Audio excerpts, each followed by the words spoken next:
Hey there, it's Cole. I'm just going to start off by setting a schedule for which I'm going to upload and make videos. I'm going to make a video guaranteed every single weekend and holidays except for Christmas break, but just for this semester, I'm going to make one every day except for Tuesdays and Thursdays, and I'm not going to do any during the 2 weeks of final exams. So you can expect it Wednesday, Friday. Now, I went over in a mixed up manner in my very first one of these videos a non-streamlined idea of what I'm going to talk about now, and every single video I'm going to do is going to build off the previous videos. As you've read from the title, I'm going to be talking about society. Now, society, as I'm defining, is a group of people who have remained together for a prolonged period of time, as in longer than a single generation, and together referring to loose cooperation between them. I'm going to define greatness as positive achievement. This has nothing to do with internal or external gratification. Being the most popular person on Facebook is not the idea of greatness. All it is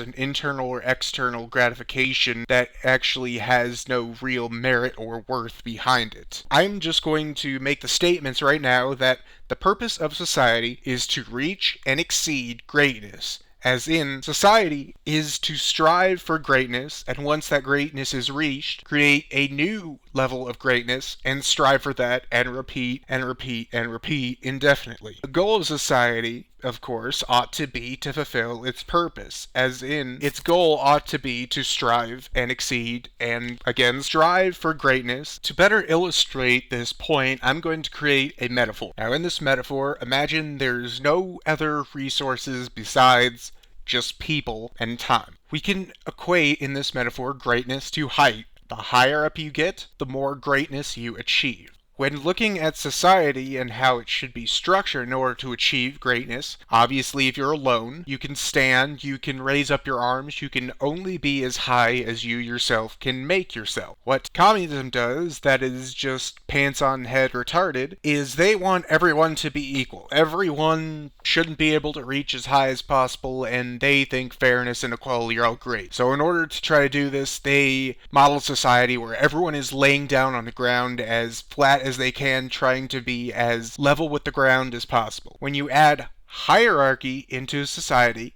it doesn't mean that there is less important and more important people. It just means that there is a structuring and ordering of those who achieve the greatness with the help of those below them. They all are a part of a society that is achieving greatness. They all are voluntarily coming together and saying, we want to achieve greatness, so let's see how high we can build the human pyramid. It's absolutely ridiculous to criticize a bunch of people making a human pyramid for the people on the bottom being less important than the ones on the top. They'll say, no, go away. We're trying to make a human pyramid just to see how high we can get it. We don't need you here telling us who's important and who isn't. Of course, with the hierarchy, there's more people at the bottom, everything like that. But the important thing to note is it has to be done voluntarily. If it's not done voluntarily, thus it's done through coercion or it's done through force, people are not going to put in their best effort. They're going to put in the minimum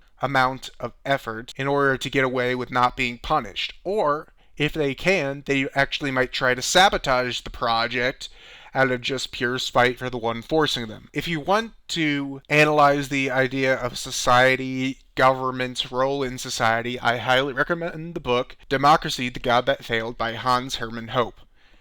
I do not agree with his conclusion that he reaches that anarcho-capitalism is the end-all be-all of society, but I do agree about his basic premises.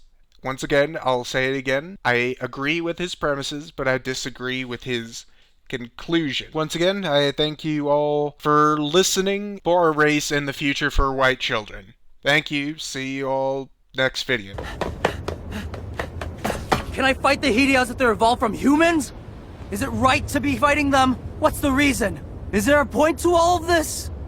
If not, I can't keep fighting. Those living creatures. I can't murder them. That is unacceptable. Your realization is the antithesis of the Alliance mission. It refutes the purpose of our existence. You saw them, didn't you? The newborn whale squid? What they all look like? We're all humans and we're just killing each other. Admit it! That's what this war we're fighting really is! Even with this additional information, there is no compelling reason to forego the eradication of the Hideaos. Maybe for you. But not me. That is unacceptable. The Hideaos pose a threat of fundamental destruction to the human race. Preventing that destruction is your sole mission and reason for existence. But we're all one human race. Be quiet, Chamber. I've heard enough propaganda. You are incorrect. The link between myself and the Alliance has been lost. This is not their dogma. I have arrived at this conclusion independently, based on the analysis of current information. What? Reconciliation between the human race and the Hideaos is impossible. The reason being because the Hideaos have rejected civilization in its entirety. What does that mean? If instead of flesh and bone, human beings were equipped with strong, versatile bodies like the Hideaos, the development of advanced machine calibers like myself would not have been necessary. My system is the culmination of the superior intelligence of the human race. But machine calibers are also necessary for human survival in order to offset the fragility of the human form. Conclusion. The reason humans developed their intellectual capabilities and built complex civilizations was in order to overcome their bodily limitations.